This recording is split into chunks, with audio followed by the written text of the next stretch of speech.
was desperately trying to say, I like your lighting, which it's really kind of nice sort of emphasis, and everything else sort of, de-emphasized, I suppose.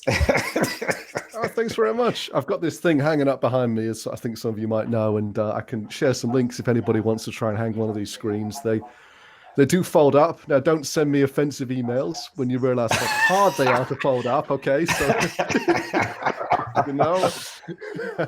Is that just like a black screen you've got behind you? So basically, it's hung on the ceiling, just with two straps.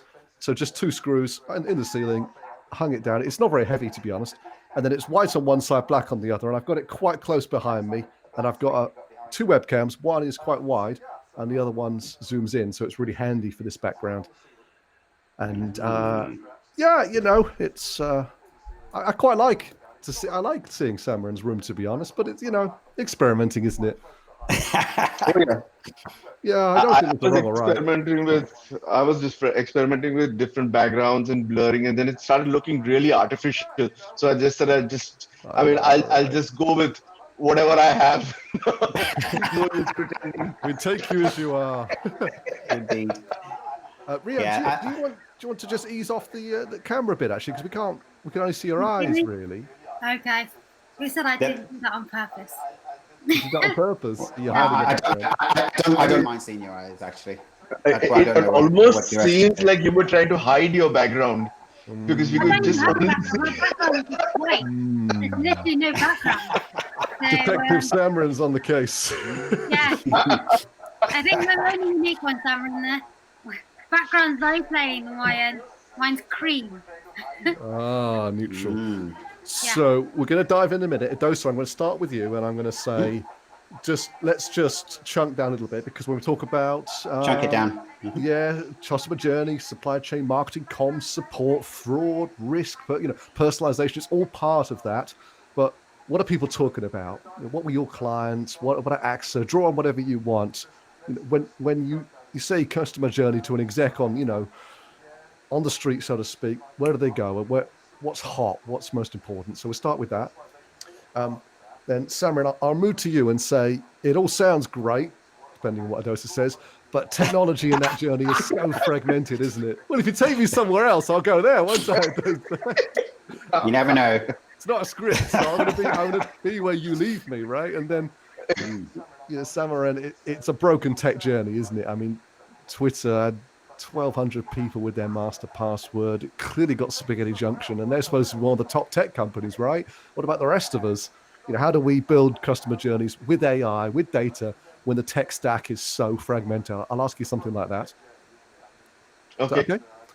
And then, Riham, we've got a few options, and obviously we'll be into the conversation by there. I thought you could give us a quick bit on data as well, and say, it's all very well, and we could give you all these wonderful use cases today, but fundamentals, how are we all doing with annotated, useful, labeled data?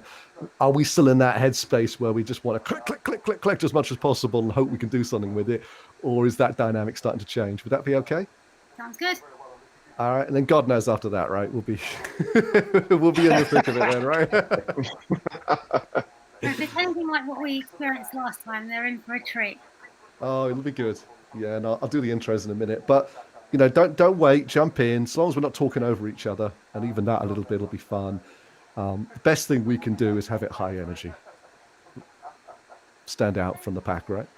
Yes, energy all the way. Great. Relying on you for that, Riham.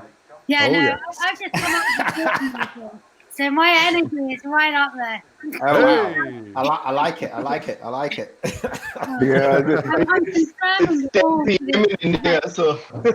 Pardon? Yes, it's late, isn't it? It is. It's 10 p.m. here. Oh, wow. Soldier for coming. I tell you, the thing that confuses me about India is the half hour. Like everywhere else I know, it's on the hour. What's the half? I just don't get it.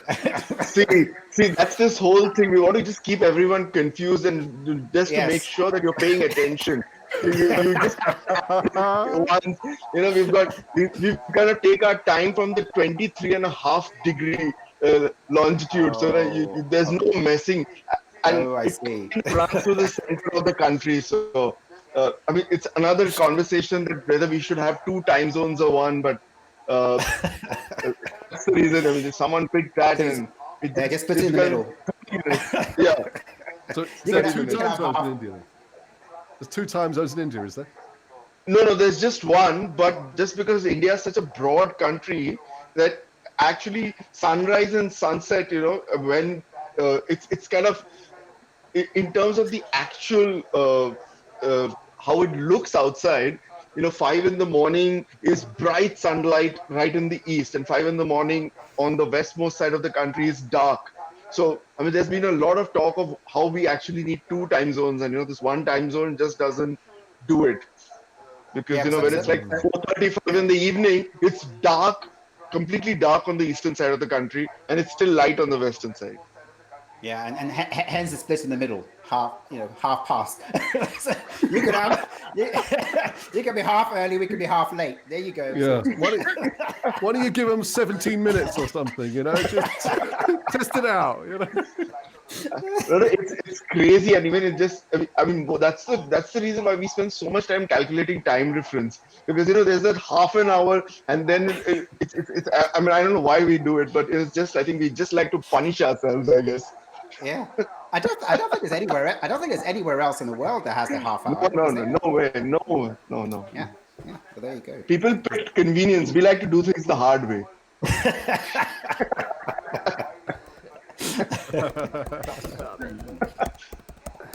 There you go. And we're live. It's fantastic. I know I'm in good company today. Welcome everybody. Let me tell you who is here in this room with me. Let me talk you through it. Let's start in no particular order with Edosa Odaro. So Edosa, give us a wave. There he is. You can't miss Edosa in the sweater. Great to see you. Global transformational leader and advisor, pushing the boundaries, going beyond effective AI and data solutions for complex real-world problems to developing services that predetermine actual return on data, AI, and tech investment. That's one of the reasons we got Edosa here today. Formerly head of data at AXA. I just looked up AXA, actually, 105 billion euro firm. Incredible. I used to work for a very small software company called Oracle, because you probably do think they're small, don't you, when you think about companies like that? Yeah, the fun fact about AXA, actually, I think it's the second biggest financial organization in the world after Berkshire. So it is quite a big organization. Huge. And then Samiran's here, very kindly joining us from India. He's held leadership roles with IBM, Microsoft, and McKinsey, incredible names. Worked on the largest digital identity program in the world.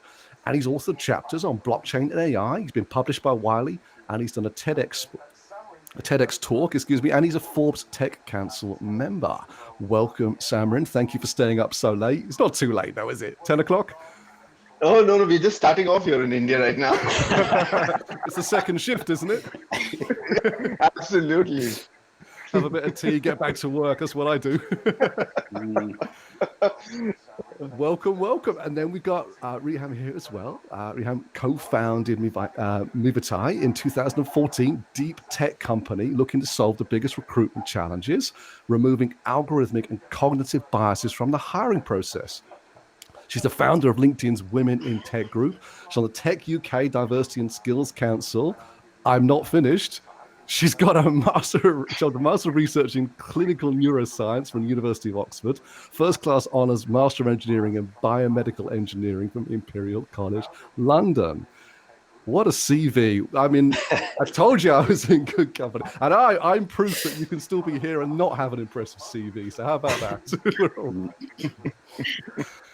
We are talking customer journeys, or a little bit of customer experience, CX as well, and how and why we'd want to apply artificial intelligence into that program, into those processes. Edosa, help me out though to start here. This is a huge, wide subject, isn't it? Customer journey can be everything from supply chain to comms and marketing, to personalization, to customer service and support, even fraud detection and risk. Let's get narrowed down immediately to what matters. When you're talking to your clients, think back to your last couple of big roles. what did the phrase customer journey and AI mean? Where were the hot points that people really wanted to focus on? Do you know what? I tell you what, Richard, I can narrow it right down. And if you think about it from you and I's viewpoint and everyone watching this, as customers, do you really care about AI? I don't know many who do. I think ultimately, you know, customers just want it easy. They want it simple. They want to get it done, you know, and I think that's the starting point. And I think whilst a lot of us talk about all the exciting things within AI, actually customers just want simplicity. And if you can add value, if you can take friction out, if you can reduce the wait times on the phone, if you can just reduce the amount of time it takes to actually get an insurance claim, you know, resolved, get someone, you know, just do that. And that's what customers really want. And if you start from that viewpoint, actually, you know, you can funnel AI into the right sort of part of that journey and actually take out the frictions. That's what really matters, regardless of where you look at it, Richard. That's what matters. Wow, you're really living up to your bio, straight to the point, right? What problem are you solving? Samiran, you've got to help me out on this one, because it goes to describing price and convenience, that flexibility. It all sounds amazing. But I mean, we saw recently that Twitter lost the master password. Turned out 1,200 people had access to the master password at Twitter. And get this, some of them didn't even work for Twitter anymore. When I think about that, I visualize spaghetti junction there in Twitter's data center, right? Different applications, platforms, APIs, interoperability issues. So how do we even start thinking about a customer journey and applying AI into that when it's so fragmented technologically in most organizations? So before I kind of jump in there, I must kind of advertise this little T-shirt that I got. You know, it says that just do it. So I mean, procrastination being the key. So, but I think just taking from what Edosa said is that, you know, so customers are obviously looking for simplicity, ease of doing work. And so are companies. I mean, we obviously don't want to do things difficult. We ultimately want to sell. We want to sell things profitably. We want to kind of get the customer from point A to point B, you know, from selection to checkout, buy, and get out. I mean, if you're looking for simple e-commerce or whatever that transaction leg or that journey is. And unfortunately, when you sketch that out and you think of a customer journey, you know, it looks great on paper. But when you kind of start getting into the plumbing, because most of these things have been built over a whole huge period of time. So that's when you run into the situations that you were talking about, that, you know, you've got systems that don't talk to each other, systems that were designed for different things, something very modern, built for the cloud versus, you know, old, even pre-SAP systems. And then you're then trying to, you know, put them all, you know, inject this whole multi-steroid thing of AI and say, you know, you've all going to run on hyperspeed. And, you know, I mean, I think derailment is probably inevitable. So I think when you kind of step back and look at this, is, you know, if you just kind of take this point of simplicity, ease, I think you need to apply technology, and within technology, AI, a little selectively and carefully, and then ease AI and technology into the customer journey, as opposed to, you know, kind of infusing it and say that, you know, now I've got this great piece of technology, I've got great AI, I've got algorithms, you know, now I can do super recommendations and I can get customers to start buying everything on my website. So I don't think it's going to work like that. And as we are going ahead, I'm sure we'll touch on this, privacy, choice, and, you know, what you should be using that data for is also going to start playing a very, very important role. So it's not just about taking everyone's data and doing what you want. So you've got to start getting really, really careful about it. So I'm kind of probably putting too many things into one answer, but I think it's about keeping it simple, understanding that things are complex out there, and applying things selectively, and keeping corporate objectives in mind. You know, let's not kind of get excited about technology, but, you know, ultimately things need to make money. There needs to be ROI. Technology needs to pay for itself, and that's when adoption happens. And that's also the reason why a lot of these projects fail. And I'm going to stop right there and let you pick it up. We got plenty to talk about. You've brought up some great topics. We'll absolutely be coming back to you on those things as well. Riham, let me make sure I bring you into this conversation, because Samiran's talking about data and about some of the complexities around that. If we take an e-commerce company, big player over here, let's say ASOS. So half the battle clearly is about having the right stock, isn't it? The right products on trend that are going to sell. You could look at a company like that and think the other half of the story is about the data. And an e-commerce company like them, like Amazon, like others, should be able to collect loads of data about their customers, every customer visit, journey, cookies, you name it. And their success could hinge on their ability to use that. But that's so much harder than it sounds, isn't it? And that's not really the whole story, is it? No, and you're just about to open up Pandora's box, aren't you? It is. Data's the new currency, isn't it? Right? It's the new asset in the world. And data takes its forms of past data or historical data, right? You've got present data, you've got future predictions of data, right? And who does that responsibility lie with? Do I own my own data, or do these organizations that have this data, who does it belong to, really? And the power of data is so underrepresented at the moment. And if we start adding in topics such as, making assumptions at the back of data, right? These predictions of what's going to happen, what kind of decisions can machines make at the back of these data? What is the next thing I'm going to buy? Or what kind of product should be advertised to me? We've just opened up a whole can of worms on this topic. And yes, data is powerful, but we have to also take into consideration where data could go as well, and who it belongs to, and what can we do with it.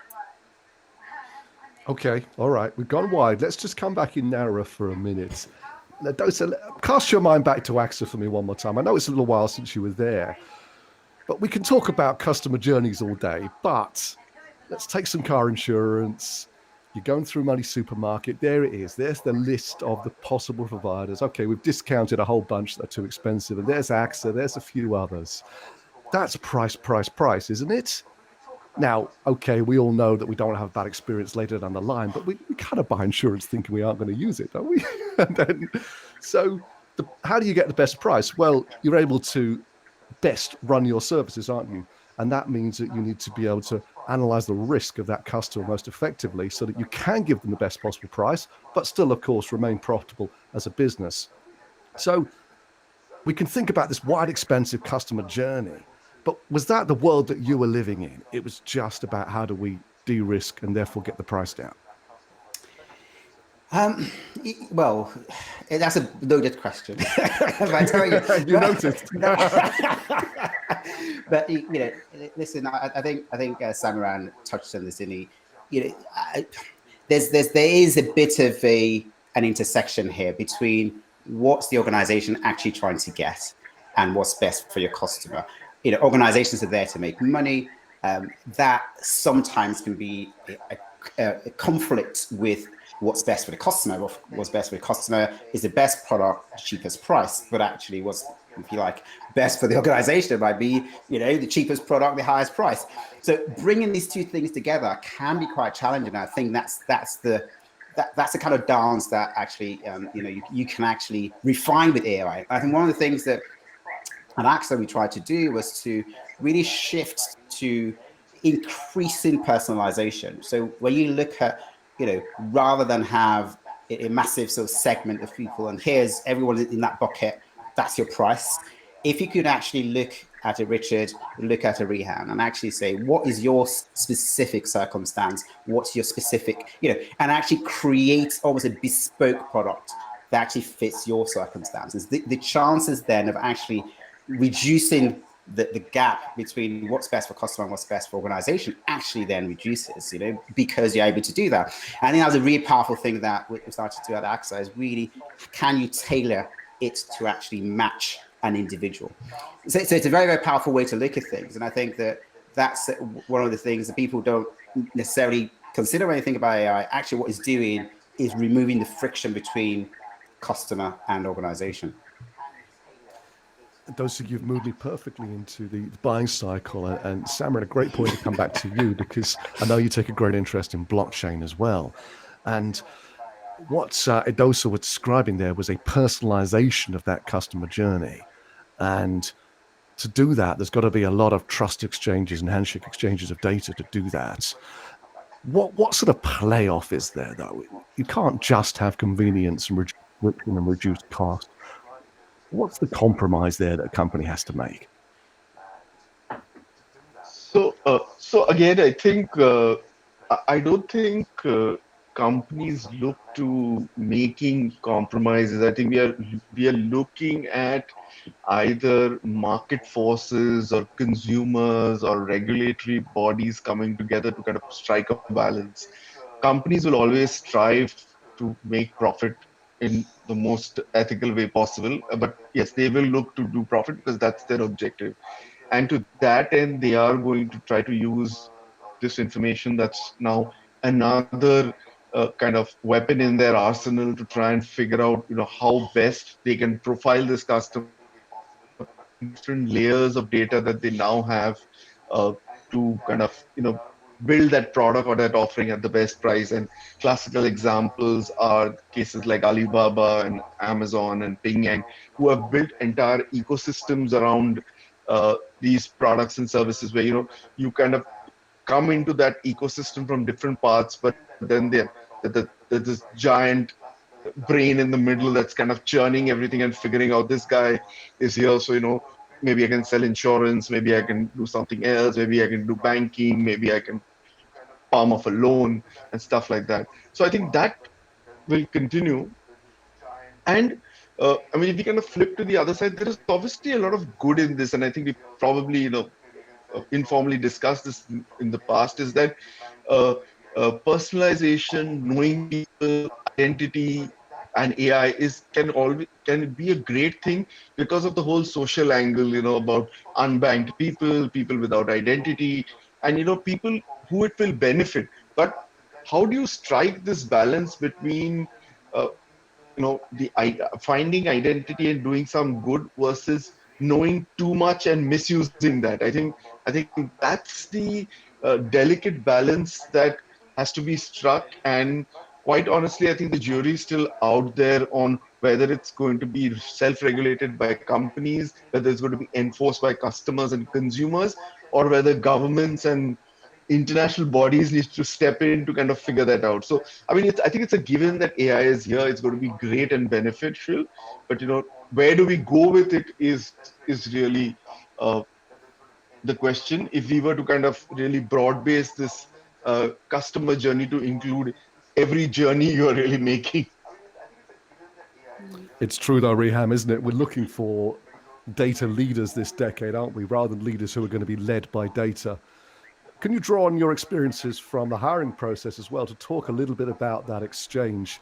What's needed, what isn't needed, what should you not be storing in terms of your data? Because you can go down a black hole here, can't you, and start to really edge against some privacy and ethics problems if you're just trying to harness and harvest everything you can, right? Yeah, no, absolutely. So from a HR perspective, right, the whole aim of that industry is to try and get great people behind organizations, right? Behind every company are people. And the aim of the HR world is to try and potentially match, right, candidates to companies and vice versa. Now that definition of that match, that fit, right, that we're referring to is very hard to define, right? And traditionally in the hiring world, you'll apply to using a resume or LinkedIn, etc. You'll get someone will review your application, screen it, you go through your interview processes. When you start including machines and AI, they're trying to replicate that decision making, right? And that decision making could be based on previous hires someone has done, right? It's based on personal data, i.e. a resume or a CV that someone's applied from, right? But however, what we've identified within our organization is that the way that we traditionally hire, the way we screen applications, etc., where our eyes look when we read resumes, really has an emphasis in who gets selected, right? And if you start adding in things such as cognitive biases into that play, it really starts to move the dial in terms of the selection process, interview process, and so forth, right? And if you take human decision making coupled with machine decision making, right, you'll have data in multiple versions, right? And those multiple versions will easily shift the dial in terms of the potential of who gets selected in a role and who doesn't. And so what we need to be careful with in terms of data is when we're applying to roles, yes, the data belongs to the candidate, right? The resume belongs to the candidate. But the hiring decision, who does that belong to, right? When someone gets hired and gets promoted, who does that data belong to? So data plays a part in every single step of that journey, from the moment we start to headhunt all the way through to promotion and even retirement. But how we account for that data and who that data, the responsibility lies with, is still debated. And there was a report that just came out a couple of days ago by the CDEI talking about the kind of implications of decision making, some of the data, and who that accountability should lie with. But data within HR is becoming more and more fundamental and plays a part in every choice that we make. We just have to try and minimize biases in that process. Try to help me out with one thing I've always struggled to understand is that on one hand, we think that this decade is about a different kind of leader. And what you're describing there in the hiring process, I mean, that's how a company is, right? I mean, that's what you think, how they treat their potential employees, how they treat their actual employees, their partners, their customers. That's culture, isn't it? But then we look at one of the most successful companies in the world, Amazon.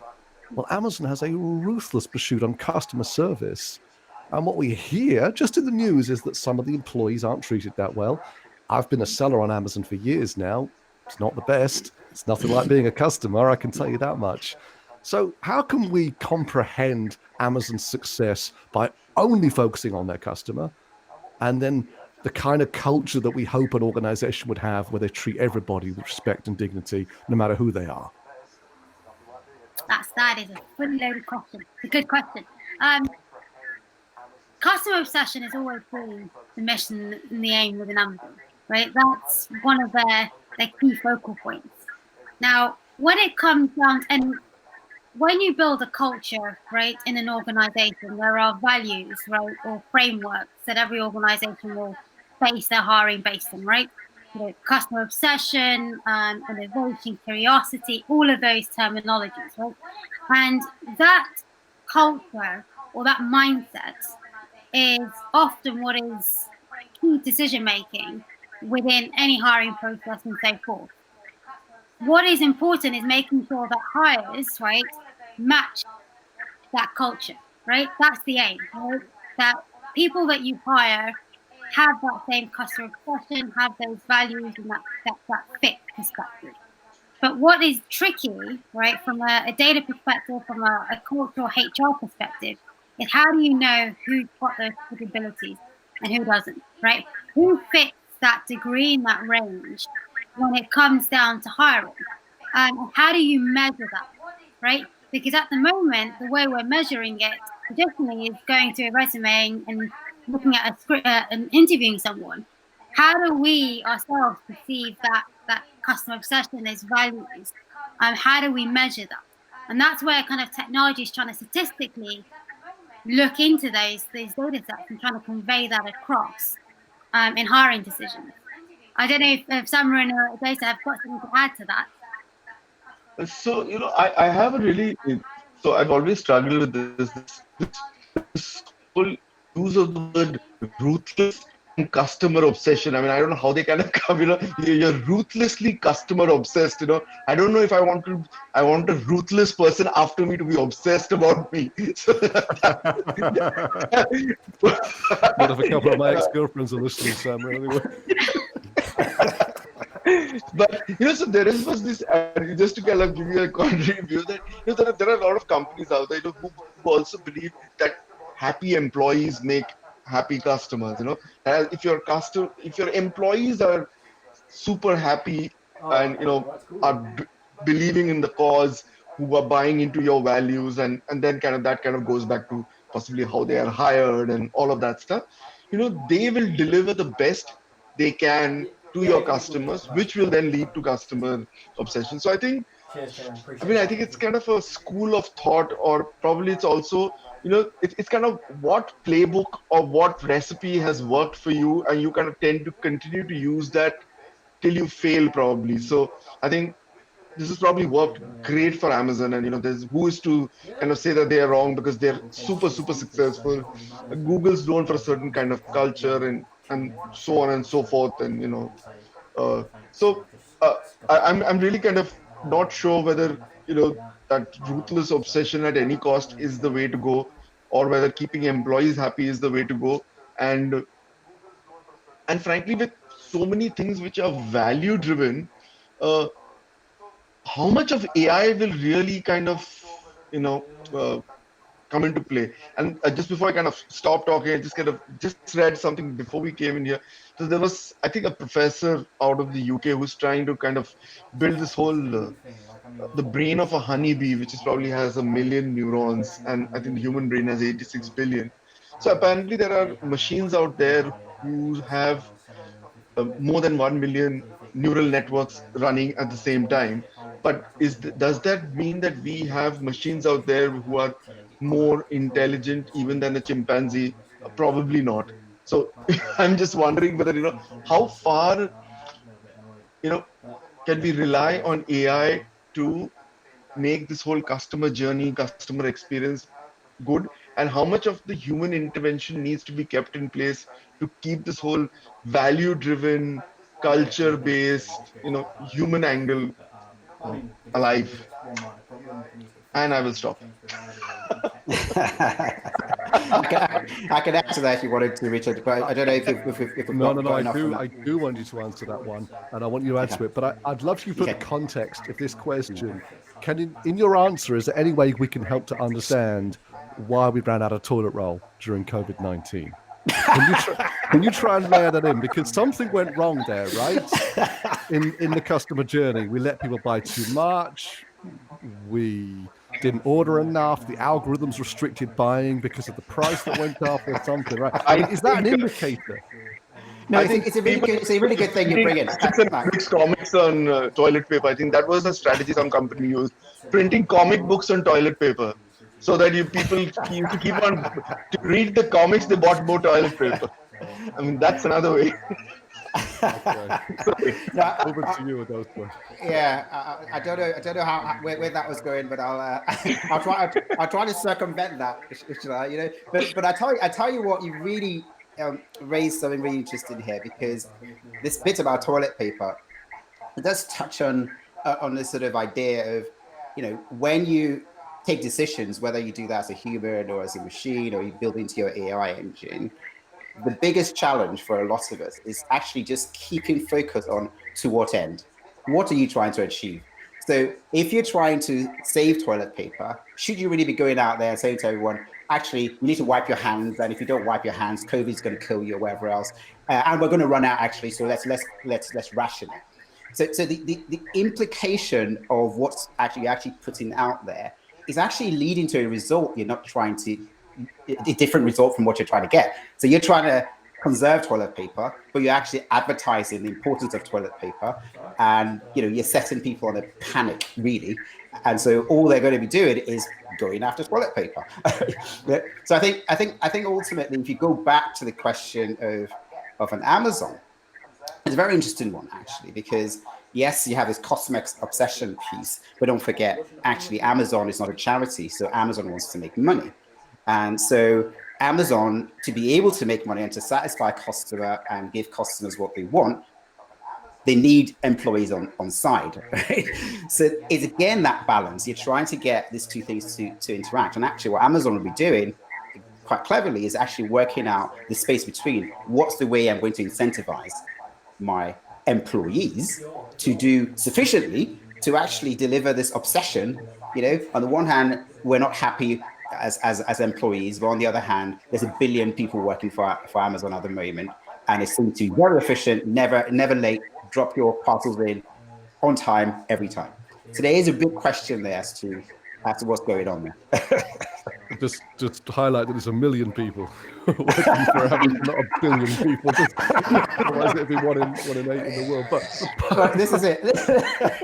But not yet. Give it 10 years, Edosa, and maybe you might be correct. It's like exaggeration there in terms of numbers, but you're right. Yeah.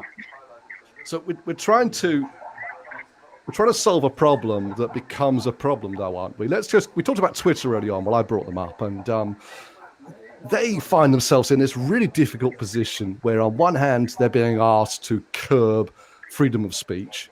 And it is freedom of speech. And on the other hand, they're saying, well, we've got to deal with hate speech. So we have to curb. So where do they're stuck then, aren't they? Do they curb freedom of speech, or do they try and curb hate speech? You can't do both.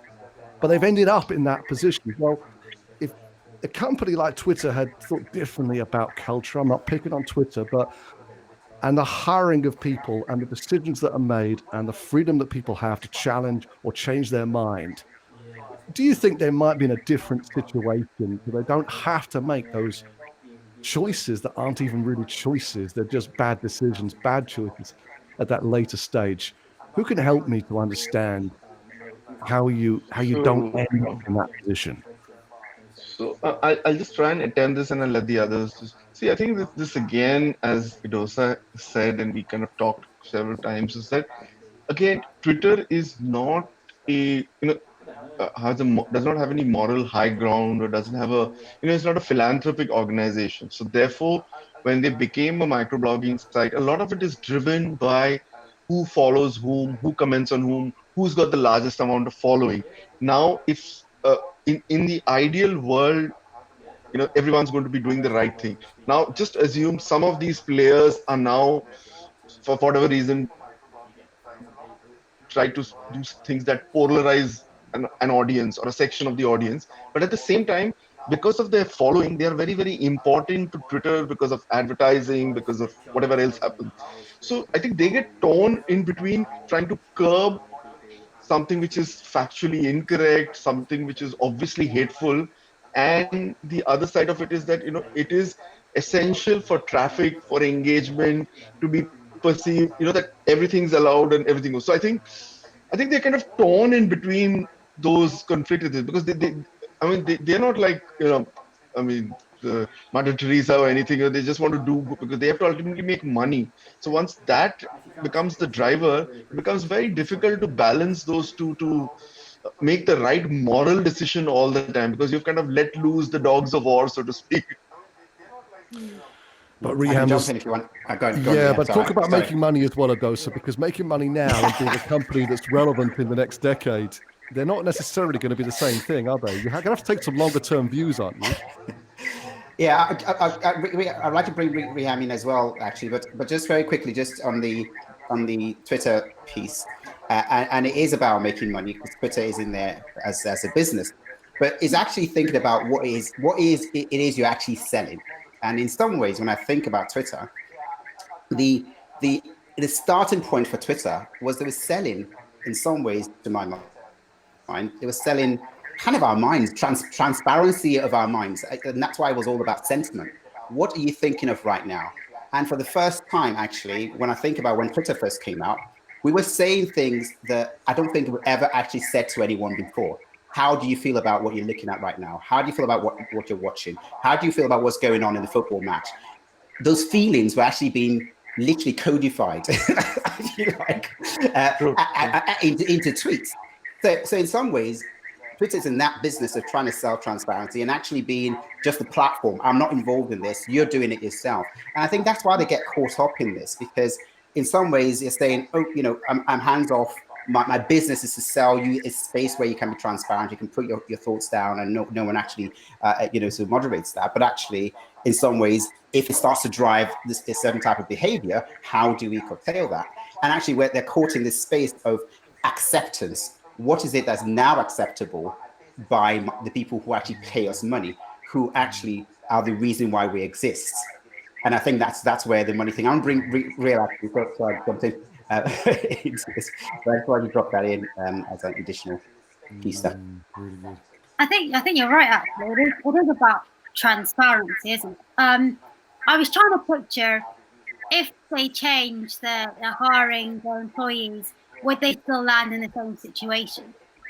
And potentially yes, right? Because it is about that. The whole aim was about transparency, giving people the ability to have freedom of speech. It's a catch-22 for them, right? You're screwed if you say anything, you're screwed if you don't. So, you don't have any kind of option there.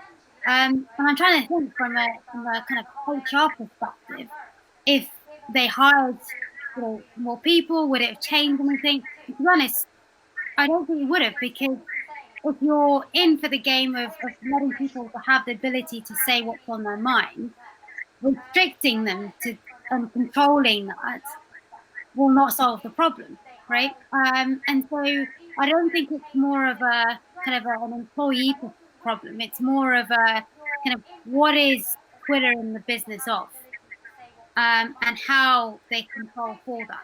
And the thing is, it's never too late now to actually kind of discuss and think about these things, because it will have an impact later on in terms of politics, customer experience, purchasing. There's a whole dynamic to it. But there needs to be a sense of accountability, responsibility, and transparency in that. I sense that on one hand, there's obviously lots of value in that data as well. On the other hand, you don't want to get weird, do you? And just to take us home, we've got a few minutes left. You meet, I think you're smiling because you know where I'm going with this. I think you meet a new partner, and it's very okay to ask a whole bunch of questions and to learn about them. Where did you grow up? What about your parents? All this kind of stuff. At no point is it okay to go, and I'm so interested in you that I've tapped your phone and I've interviewed all your ex-partners and I've had a private detective follow you around for 5 days. That's not okay. And we know that. But do we lose sight of that in business? That we say, yeah, we've been tracking the cookies while you've been on our website and the one you're on before and the one you're after, right? Because, we kind of want to know where you were going and where you came from. But hey, it's all for you, right? It's all just to help you out. It can get a bit weird, can't it, when it comes to companies and data? Who can help me with this one? Do we know what data that organizations have of us? Do we know that, right? Well, I sleep at night, so I definitely don't know. And I'm happy to jump in if you wanted, Richard. But I think that it's a tricky one. We started to touch on transparency just now, didn't we? I think ultimately there's a big question about what do we have, what do you know about me as a customer? That's on the one hand, how much data are you actually holding about me? But the other bit about this, and Riham, I think you touched on it with HR, is what do you do with it? It's a utility. Because, the fact that you've got all this data about me, and lots of organizations have very sensitive data about us, about our health conditions, about our preferences, and all sorts of things, is really a question about when do you use that? What do you use it for? Because ultimately, in that kind of situation, what would happen, even if you did have that information about your someone you've just met or whatever else, is you'll spook them if you put it out too early, right? It might be something that you drop in gradually. Do it and not tell them, right? Okay, you can do it and tell them. I'm not advocating going out hiring private eyes to follow your exes, Richard. So that's not the thing. But understand. But as organizations, a lot of organizations know a lot more about us than we may realize. But actually, it's really about what is it that information is being used for, and our organizations being transparent with their customers about what they have, what information they have about them, and actually how they're employing that information to make decisions that might actually affect their relationship or affect the outcomes of that customer. So just a point here is that I think a company doesn't exist in isolation. So there is that whole element of competition. So how do you ensure that if I don't do it, that you won't do the same? So which pretty much means that you really need a Geneva Convention of data usage.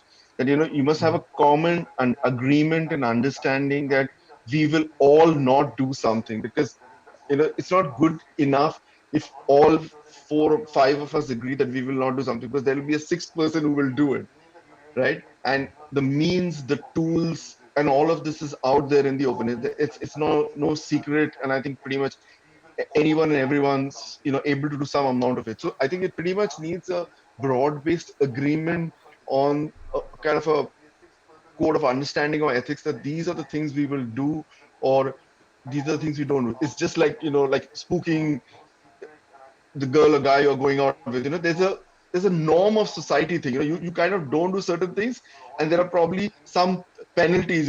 You'll be kind of labeled as a stalker, or you'll probably be put out on some. We are aware this was just a scenario I was giving, right? Interesting scenario. Interesting scenario. Hope that's clear. So yeah, that's. So it sounds like a great idea in a business to have, say, a team that's working on some heavy machinery or some cranes operating those, and giving them some sensors so that you can monitor their heart rates and their well-being and their stress levels to make sure that they're safe as they can be. And then you have that data, and you might be tempted to say, we can use that, can't we? We can find out who's been drinking on the job. Let's check for narcotics. The list goes on of all these things that suddenly you could use to decide who you want to hire, who you want to fire, who you want to promote, these kind of things. Leadership in this decade might be being so clear on that line. So we've had a question that says, what does data privacy look like in the next 5 years? What are the traps, the pitfalls, the opportunities? What is that? That's just transparency again, isn't it? Doing things for one set of reasons and one set of reasons only, and not crossing a line that you set and you're clear on. Is that right? Riham, do you want to go for that? I was going to say, I think it's a matter of, yes, transparency, but also explainability, right? In the sense of understanding, if you are going to use data to make a decision, what are the reasons behind that, and how did a machine or a person come to those decisions, right? Because at the moment, if you think about it, that's not the case in many situations. We're given an output, but no explainability to an output. If we take an example of HR, right? You've hired someone. Why did you decide to hire someone? Why did you take that choice? And also, if you think about machines, why did that machine give that choice? There is no sense of kind of regulations or audit around that at all. And there's definitely a sense of opportunity to be able to accommodate for that, so people know exactly the reason behind some decisions. We've just brought up the E word there, explainability. Now, sorry. No. I'm glad you did, but let's not get stuck on it, because that can be a problem. But explainability. What's the most important, Riham, since you brought in that theme, and I'm glad you did. This isn't about customers understanding algorithms. Let's remember that Edosa opened our session today that says that your customer doesn't care about your AI, right? Now, we've gone on to say, but yes, they do care about data privacy, okay. But they're not reading your T's and C's at the moment anyway, are they? They're just clicking accept on a phone contract or a website or whatever. Yeah. So is this more about you as a company meeting regulations, being able to show upon audit what you're doing?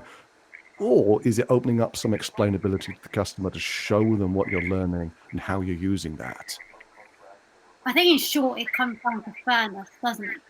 We want to feel that we're making a decision that is fair for us, and is, I know we said the word transparent, but also transparent, right? We want to know that if we're being hired, we're hired fairly. We want to know if we're being promoted, we're promoted fairly, right? and being able to ensure that we have a way to trace that. Because at the moment, we don't have that, it doesn't exist pretty much, right? Because when we use AI and we use machines, etc., there's an output, right? It's a black box and there's an output to it. So how do we create that sense of reason behind a choice or decision? But it comes down to creating a sense of fairness and truth to a customer, to a user, to a business, etc. Yeah, I'm happy to add to that if you want, Richard. So I think the way I like to think about this as well, just to add to Riham's, is that, you know, we live in this world where explainability is almost it's a new thing, isn't it, if you think about it? But decisions have been made prior to now by humans and by machines as well. And I think it's a really important thing for us to remember that actually the reason why this has become so important is because, if you like, the wider public think it's important, that people want to know how that decision is made, why was that made, and why was that not made. And so in some ways, where this is leading to is that the marketplace in some ways is always we're creating this market which is based on trust now and acceptability. And so the more an organization, and I think Samiran, you touched on this, you know, do we need a united sort of nations of data usage and utility to define things? But I think there's another sort of force, if you like, acting within the market in its own right, and that's actually acceptance from a customer. Our customers now actually at a point where that customer power and the fact that we can now put our sentiments out and scale it out via Twitter and all social media, forcing the hand of organizations to actually act in a way that's acceptable to customers. And it's not really about spelling out all the T's and C's. It's so easy to get some very clever legal experts to write some small print and whatever else to almost trick the customer. But actually it's about, you know, it touches a little bit on what you were saying there, Riham. It's a bit about fairness, but it's really about what is the expectation of my customer? If the fact that I've hidden this little thing out here in small print, would it be acceptable when they find out that I've actually used that data in such and such a way, right? And I think that's the real point. So when it comes to explainability, it's about what can I really tell my customer? If I did this, could I actually honestly put that in front of my customer and say, here's how I made that decision? And I think that's what it boils down to in the end. So but on this, I just sometimes wonder that, you know, how will this come to be, this whole thing about fairness and all? Is this something that companies will grow to become fair, or is it, I mean, and what is the ROI on fairness? I mean, you know, can you be fair and still make money? Or is it going to be, you know, you're going to be fair selectively because, you know, customers are going to start asking you questions because of something that happened somewhere else?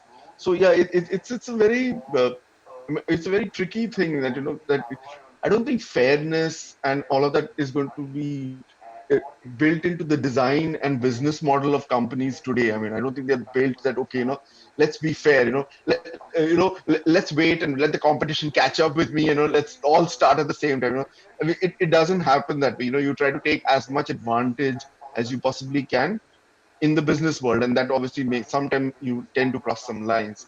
So it's the right direction to go in, but I really don't know that, you know, how fairness and trust can be baked into business models and therefore customer journeys and all that, because everyone's wanting to have something unique that they can take advantage of and obviously be profitable in the immediate term. So let's not forget that the corporations here are in a dance between two other parties, the consumer who they're trying to please and the investors who they're trying to make sure they get access to finance. And all of that is always constantly changing. I'd love to think I live in a future, Samiran, where we can ask the question, not can you be fair and still make money, but can you be unfair and still make money? That's how far we've moved businesses.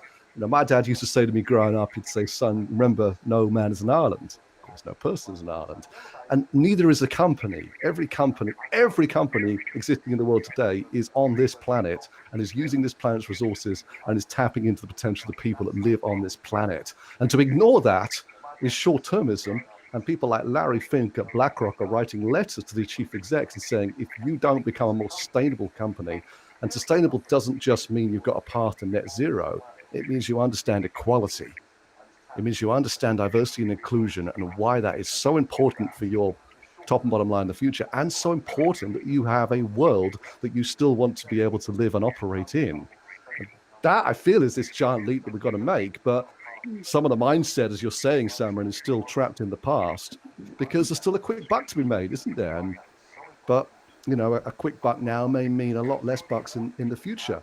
So just to frame where we are, so Aritra, the next speaker, unfortunately has been unable to make the session this afternoon. So that's why we've been continuing just a little bit longer. We're going to pull this to a close in about 5 minutes. And Tom, I'm sure, will want to come say some thanks and a goodbye. We've answered a few questions that have come up. People see that we've taken this conversation really into the questions of the ethics of the customer journey and the whole customer journey, whether that's hiring people who are going to create that journey through to the AI that might play a part of that, whether that's digital assistants or prediction engines or risk engines. Who's got some sage advice to take us home today? Let's hear from each one of you.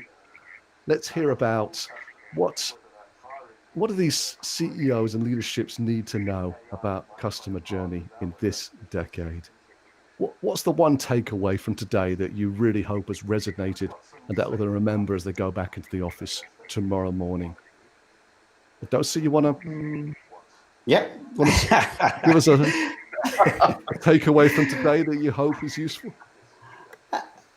Yeah, I'll attempt to. I think that there's been plenty said, and it's been fascinating. I think the one thing that's really, really clear is that for me, it was a single bit of advice. It will be to really focus. I'd say quite seriously on to what end, right? What is the objective here? And I think what's really important about this is, and Samiran actually touched on that just now, is that this definition helps you determine what is fairness. It helps you determine what is sufficiently transparent. It helps you, it literally helps you create what your values are, what's acceptable values. And the reason why I brought it back to Samiran is that it's that definition would vary depending on your marketplace. There'll be certain marketplaces, whether that's around countries, whether that's around regions, whether that's just around, whatever that is, that definition is going to change. But if you keep that in front of mind, by to what end, what is my customer within this region, within this marketplace, what is it that's acceptable to them? What's acceptable to my investor? Bring those two things together and you can create a unique to what end and actually drive a decision based on that. Fantastic. That was a brilliant summary. Samiran, do you want to go next?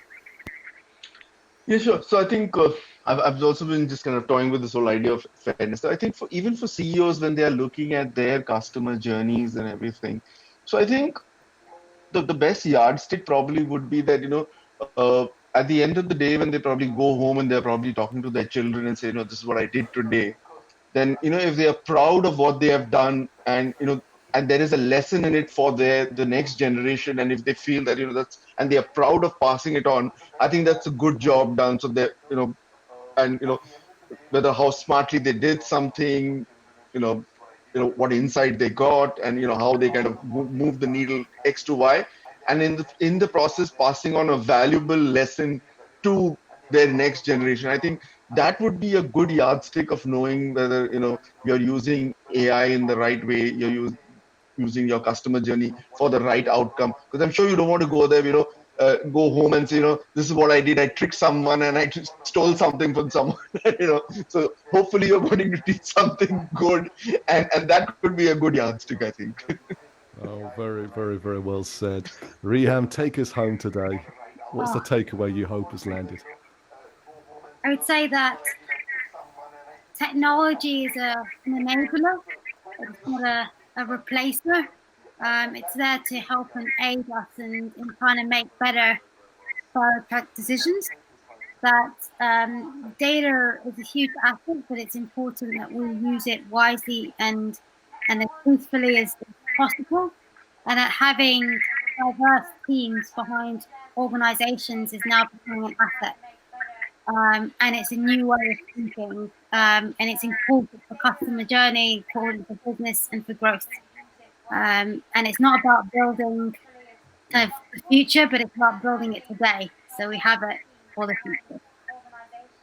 Amazing. Thank you, thank you, thank you. Thank you, the three of you, so much for today. We've gone some places I didn't know we were going to go. Why doesn't that surprise me? And there's so much to talk about. Let's just keep those ideas flowing. None of us here is ever claiming we've got a monopoly on the truth, but there's a lot of work to do to go out there and do these successful customer journeys where the data exchange is reasonable, it's fair, it's one that you can go home and tell your kids you're proud of what you did, and you deliver phenomenal customer service as well. Thank you, the three of you. It's been wonderful to host you. Thank you. Thank you. It's been fascinating. Thank you.